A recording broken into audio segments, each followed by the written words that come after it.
à tous et bienvenue dans Cultive ton potentiel, le podcast qui vulgarise les concepts de croissance individuelle et collective selon une approche apprenante. Je m'appelle Lamia Arbo, Business Life Coach certifiée, et aujourd'hui dans ce 62e épisode, on va parler de l'origine du sentiment d'être complètement submergé. C'est souvent associé à toutes les activités qu'on a à gérer. Je pense, toi tout comme moi, on connaît bien ce sentiment, se sentir dépassé par la montagne des choses à faire. Cela a pour conséquence de créer de l'anxiété, un sentiment d'impuissance qui malheureusement nous fait faire en fait du surplace, de l'inaction et la fameuse procrastination qui a finalement pour conséquence à son tour de nous faire encore sentir plus mal. Et ça, mes amis, ça s'appelle un cercle vicieux. Et en toute honnêteté, c'est quelque chose que je travaille encore. Je voulais te partager mon point de vue, mon expérience et les clés qui m'ont permis d'y faire face. Tout ce que je vous présente dans ce podcast, ce sont des modèles, des tips, des trucs et astuces, des stratégies qui nous servent à mieux nous comprendre. Ce n'est qu'à la présence de soi qui nous permet de vraiment de se connaître. Et commençons par le modèle de notre mode de fonctionnement. En fait, on a deux modes de fonctionnement. Soit on est en mode survie, soit on est en mode croissance. Ce que je t'invite à te poser comme question, là maintenant, à l'instant T, de te poser cette question, suis-je en mode survie ou en mode croissance? On va commencer avec le mode croissance. En fait, il est assez simple. Le mode croissance, en fait, c'est assez simple. C'est d'être en mesure de gérer des situations difficiles. Donc, on a une certaine capacité d'adaptation qui est assez robuste, assez solide pour être en mode croissance. Donc, cela dépend finalement de notre utilisation de notre cerveau adaptatif. Donc, ce qui est le néocortex préfrontal, donc qui est le lobe préfrontal. En fait, au fur et à mesure de l'évolution de l'espèce humaine, c'est le lobe un peu moderne, on va dire, qui permet en fait de capter toutes les informations et qui sont à l'extérieur de nous. Il est capable en fait de traiter, de digérer cette information et donc grandir, d'apprendre en fait de nos erreurs. Et c'est finalement devenir une personne qui, avec toutes les possibilités, peut avoir cette capacité d'envisager des options et finalement de transformer les enjeux, les problématiques en solutions. Donc c'est ça ce que fait le néocortex préfrontal, c'est carrément dire en fait là on est en mode croissance. Nous avons en fait un full accès à cette possibilité-là, à cette capacité de s'adapter au fur et à mesure et de dire en fait dans un monde où justement on n'a pas le choix en fait de développer le plus possible cette capacité-là d'adaptation parce qu'on vit dans un monde fragile, on vit dans un monde complexe, on vit dans des situations, surtout ces dernières années, de plus en plus qui vient nous challenger émotionnellement. Donc on n'a pas en fait le choix d'utiliser le plus possible ce cerveau-là qui nous mène en fait à nous adapter le plus possible. Donc, ça, c'est pour le mode de fonctionnement en mode croissance. Après, on a ce qu'on appelle des déclencheurs, parce que dans la plupart des cas, quand on n'est pas fatigué, quand on est en forme, qu'on a mangé, puis qu'on n'a pas, on appelle ça être dans la paix, généralement, la plupart des êtres humains sont dans le mode croissance. Donc, naturellement, on veut rester dans le mode croissance. Donc, ce que je suis en train de t'expliquer, tu vas dire, oui, mais naturellement, je le fais. Par contre, ce que je te demande de porter attention, c'est qu'est-ce qui se passe en fait quand on est stressé, quand on a des déclencheurs qui vont nous générer du stress, de la fatigue. Donc là, ce qui se passe, c'est qu'on est dans l'autre côté. On est dans le mode, ce que j'appelle survie. Et le mode survie, si notre mode croissance n'est pas suffisamment installé, on va basculer en mode survie. Ça veut dire qu'on a des déclencheurs, et ça veut dire quoi être stressé finalement? C'est en lien direct entre le manque de satisfaction de nos besoins physiologiques et psychologiques. En fait, c'est ça la définition du stress. C'est qu'il y a un écart de perception, qui peut être réel ou pas, quand je dis perception, mais il y a un manque de satisfaction de nos besoins physiologiques et de besoins psychologiques. C'est ça qui va générer du stress. Donc, si on nourrit pas finalement des besoins physiologique et psychologique. Donc si on l'inverse, on le nourrit pas, c'est ça qui va créer un déséquilibre au niveau, si tu veux, énergétique qui va s'opérer dans ton corps et c'est ça qui va te générer du stress. Donc, on a besoin de donner de l'énergie nécessaire pour finalement satisfaire un besoin.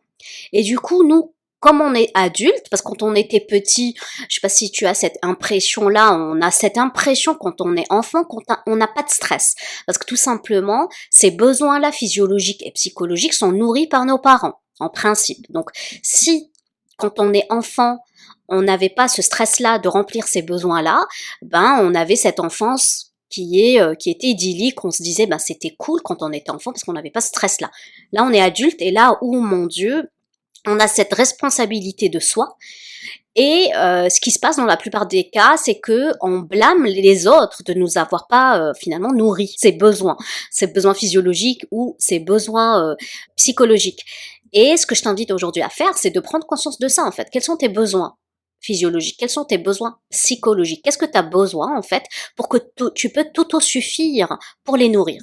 Et c'est l'objectif de ce podcast. D'accord? Donc je reviens avec ce sentiment-là de se sentir dépassé.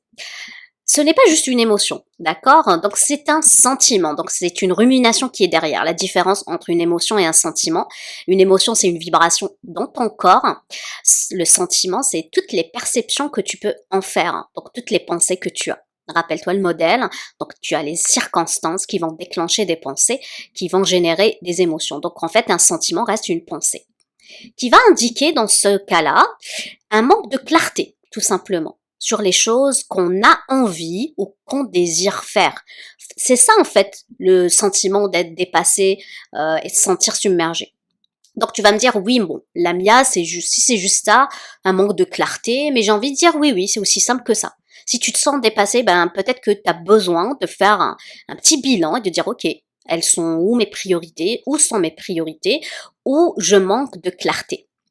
Hier j'étais en coaching, ça me fait un petit rappel. Il y a une dame que je coachais, puis elle me disait oui mais la clarté c'est là j'ai maintenant de la clarté, mais j'ai encore ce sentiment d'être submergée encore. La clarté, je lui ai donné cette image-là d'un légume. La clarté pour moi c'est comme un oignon. On a des couches. C'est pas parce que tu es au premier niveau de l'oignon, hein, la première couche, que tu te dis ok bah j'ai compris quelque chose, c'est bon, allez. Mais non, il faut y aller à la source quoi. C'est ça, le manque de clarté, c'est comme les couches d'un oignon. Il faut éplucher et puis arriver au cœur. Puis t'es pas obligé d'être dans le super overthinking et réfléchir trop.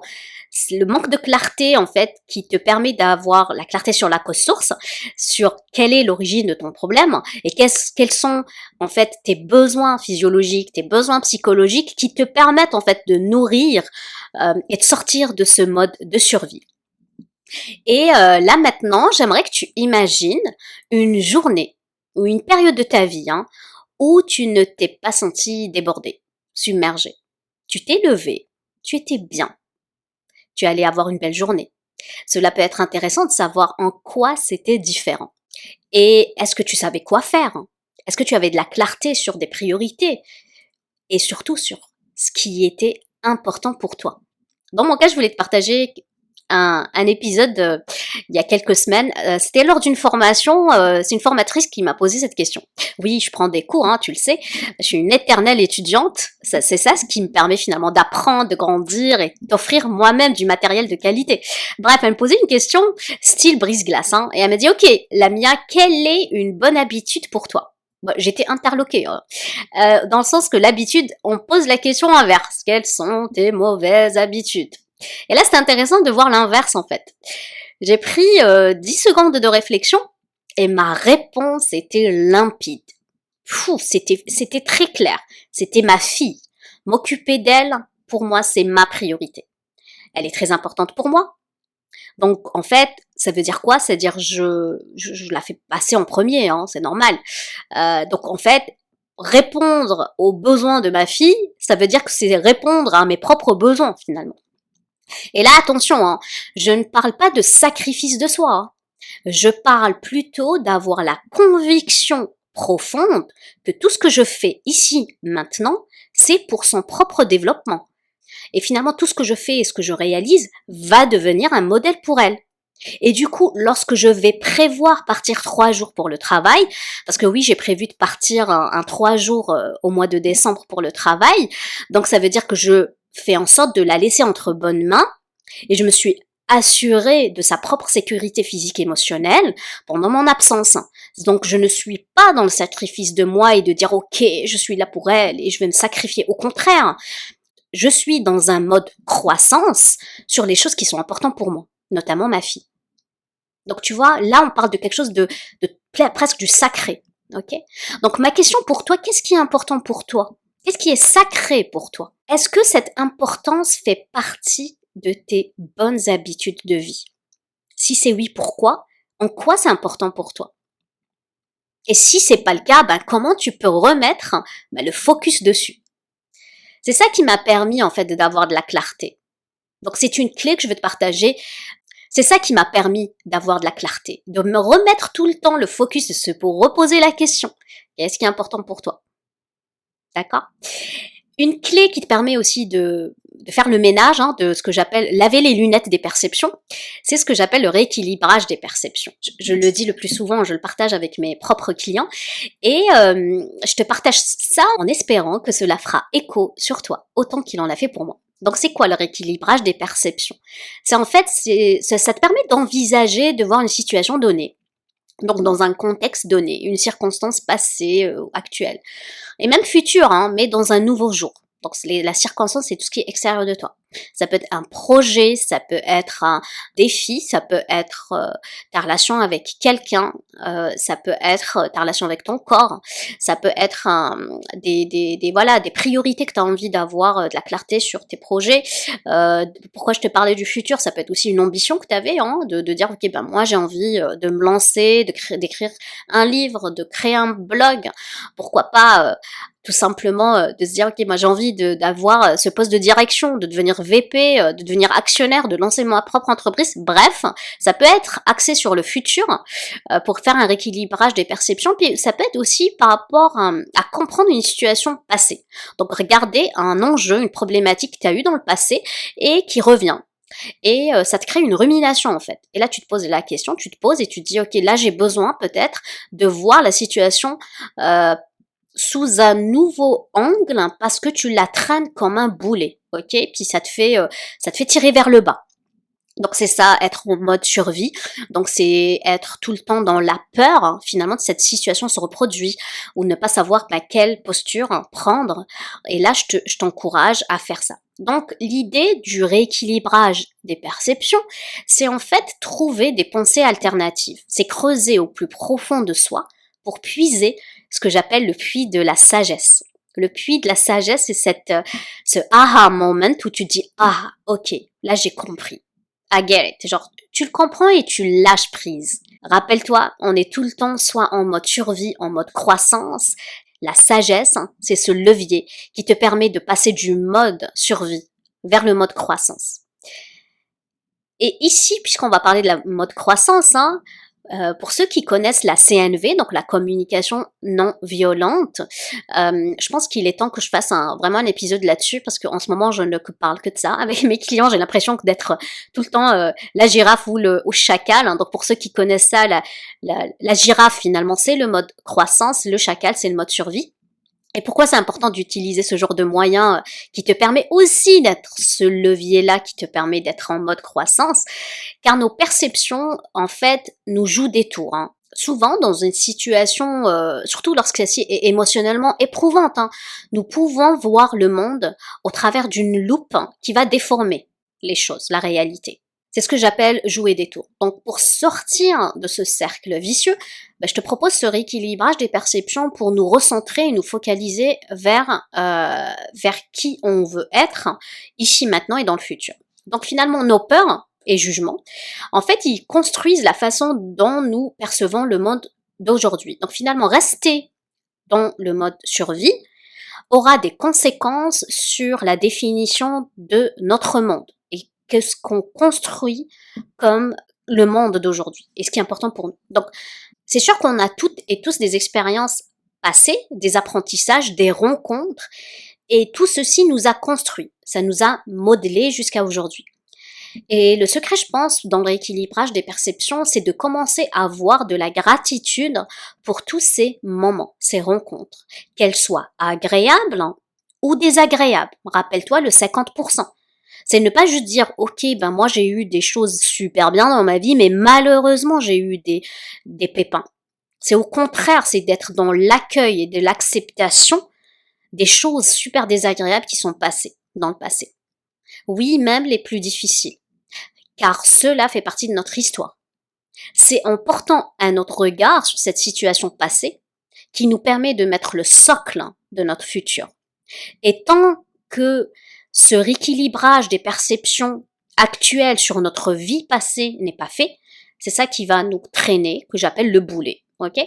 Dans une situation actuelle, même si elle te semble inconfortable, c'est probablement parce qu'on perçoit plus d'inconvénients que d'avantages. C'est pour ça que des fois, on traîne le boulet parce qu'on se dit oui, mais parce que c'est un boulet.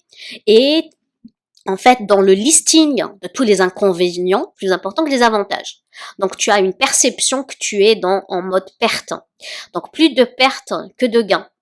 Et c'est ça ce qui explique le manque de clarté qui va créer le sentiment de manque de repères et ainsi de suite, jusqu'à se sentir submergé. Donc, rappelle-toi, finalement, sentir qu'on a un manque de clarté parce qu'on envisage la situation sous le biais de négativité. Donc, on perçoit les inconvénients plus que les avantages. Et c'est ça qui va rendre ce manque de repères et le fait de se sentir submergé. Et d'un autre côté, quelque part, pour moi, c'est un fantasme de considérer la situation comme une dualité entre inconvénients et avantages. Pourtant, il y a quelque chose entre les deux, Tu sais, les fameuses 50 nuances de gris, les 50 nuances de perception. On devrait les appeler comme ça. Je devrais rappeler mon épisode de podcast, les 50 nuances de perception. Parce qu'en fait, c'est ça le secret, c'est de se questionner, puis qu'avec une question super puissante, c'est de se dire quels seraient les gains qui proviennent de ces pertes. Parce que ici, je suis pas en train de peindre la vie en rose, C'est d'envisager, ok, j'ai perdu ça, j'ai eu cette situation super difficile, ok, mais c'est quoi le gain de cette situation? Ce serait quoi? Et pour que ce soit plus concret, je vais te partager une situation que j'ai vécue. J'avais remarqué que je me sentais souvent submergée lorsque j'étais en intervention avec une certaine, on va dire, on l'appelle une personne X. C'est ni une dame ni un monsieur. On va l'appeler personne X. Et cela m'a pris parce que je me sentais vraiment vidée de mon énergie. Je faisais des rencontres, même si la rencontre durait 15 minutes, 15, 30 ou même 2 heures, mais je me sentais submergée, j'étais vidée, je comprenais pas. Et là, j'ai pris un moment d'observation. Au début, je pensais que j'étais stressée et submergée à cause de tous les dossiers que j'avais. Parce que te rappelles-tu, j'ai eu quand même une grosse période cette année. Bref, j'ai commencé à observer que entourée de certaines personnes, je ressentais un certain inconfort. Et je n'avais pas forcément de clarté sur le moment de l'origine de cet inconfort. J'ai pris le temps d'être dans l'observation et de prendre un pas de recul. Ok, un pas de recul, comprendre les choses d'une manière, de faire un tour de l'éléphant, de faire un tour 360. Récemment, je n'avais pas beaucoup de clarté, jusqu'à que je comprenne que finalement c'est dans l'écosystème de la relation que j'avais, en particulièrement avec une personne X, j'ai beau passer du mode croissance avec cette personne, j'ai cette perception-là que cette personne-là était tout le temps en mode survie. Que j'étais capable de ressentir la propre dualité de cette personne et ça m'atteignait car j'arrivais à je suis hypersensible, donc j'arrive à capter ce genre de choses. Donc ça veut dire quoi, en grosso modo? Quand je parle que je ressens sa propre dualité à cette personne, c'est que cette même personne, parce qu'on est un écosystème dans relation, cette personne était soit en mode on est avec elle ou contre elle. D'accord? Et ça veut dire que quand on est en mode, exemple, on se challenge sur des concepts, en mode on parle et on fait ce qu'on appelle un débat d'idées, cette personne parce qu'elle était en mode survie, dégager cette énergie de dire ok, soit t'es avec moi, soit t'es contre moi. Puis moi c'était très inconfortable, énergivore, parce que je suis une personne hypersensible, ça veut dire que je capte l'énergie des autres. Et là, quand j'ai su ça en fait, que c'est finalement pas moi le problème, que c'était plus le mode fonctionnement de l'autre, et l'idée ce n'est pas forcément de le changer, au contraire, tout ce que je te dis c'est dans la perception de tout ce que toi tu peux ressentir. L'idée ce n'est pas d'aller en croisade et changer la vie des autres, Au contraire, tout ce que tu peux faire c'est un rééquilibrage des perceptions. Et du moment que j'ai trouvé la cause source de ce qui me fait sentir submergée lors de débats d'idées, je me suis dit ok, là j'accueille ça, je suis pas en train de le changer, je l'accueille, je l'accepte, et je peux avoir de la compassion pour moi et de l'empathie pour moi, et qui avait finalement une résonance sur la compassion que je pourrais avoir pour cette personne et de l'empathie pour elle. Parce que ça devait être dur pour elle, de se dire ok, soit on est contre moi ou avec moi. Ok. Et du coup, c'était intéressant parce que lorsque j'ai compris cela, c'est sûr que j'ai eu de la gratitude pour mon cerveau parce qu'il m'a montré le chemin. Et surtout ce chemin-là de dire finalement t'as rien à te reprocher. Ok. Donc cette culpabilité qu'on a tous, nous, si tu m'écoutes, tu dois être un peu comme moi, un peu sensible. Donc on sait pas gérer cette culpabilité. Donc là, le fait d'accepter ça, cette culpabilité commence à partir. Et j'aimerais vraiment que tu explores cette possibilité-là de ton côté, de dire ok, qu'est-ce qui me fait me sentir submergée, quelle est la cause source, et il se pourrait que peut-être tu es dans cette phase entre accueillir pour accepter. Et j'aimerais que tu explores maintenant les domaines de ta vie pour savoir quelles pourraient être les répercussions de la situation qui te dérange le plus sur l'ensemble des domaines de ta vie. Donc vraiment, si tu dois explorer les domaines de vie pour savoir quelles pourraient être les répercussions, donc la situation qui te dérange le plus sur l'ensemble des domaines de ta vie. Et quelles seraient les actions, postures, l'état d'esprit à mettre en place pour faire de cette situation un cadeau. Quels seraient les avantages à vivre cette situation inconfortable aujourd'hui? Et pour aller plus loin, cette situation qui est inconfortable, qui te permet de devenir qui en fait? Qui te permet de devenir? Qu'est-ce qu'elle peut t'enseigner? Elle nourrit quel but? Quelle partie de ton but? Les choses qui peuvent peut-être être importantes pour toi. Et j'aimerais que tu finisses par un moment de gratitude avec ce mantra. J'ai envie que tu te le répètes. Ok, cette situation difficile que je vis, elle est au service de ma propre réalisation et de ce qui est important pour moi. Voilà, je vais m'arrêter. Je te remercie de m'avoir écouté. J'espère que tu as eu autant de plaisir à écouter mon podcast que j'en ai à le créer. Aussi, si tu penses à 2 ou 3 personnes qui pourraient en profiter, je t'encourage à leur en faire part. Si ce matériel te plaît, que tu as envie d'aller plus loin, que tu as envie de répondre à ces questions que je t'ai données un peu en devoir, si tu veux te faire accompagner, n'hésite pas à prendre rendez-vous avec moi. Mes créneaux sont ouverts pour le mois de décembre. Il me reste 2 ou 3 heures encore de disponibles. Sinon, on peut regarder ensemble ta disponibilité pour janvier, pour débuter l'année en force. Sur ce, je te laisse cultiver les graines. Prends soin de toi, je t'embrasse. Passe une excellente fin de semaine et je te dis à bientôt. Ciao, ciao.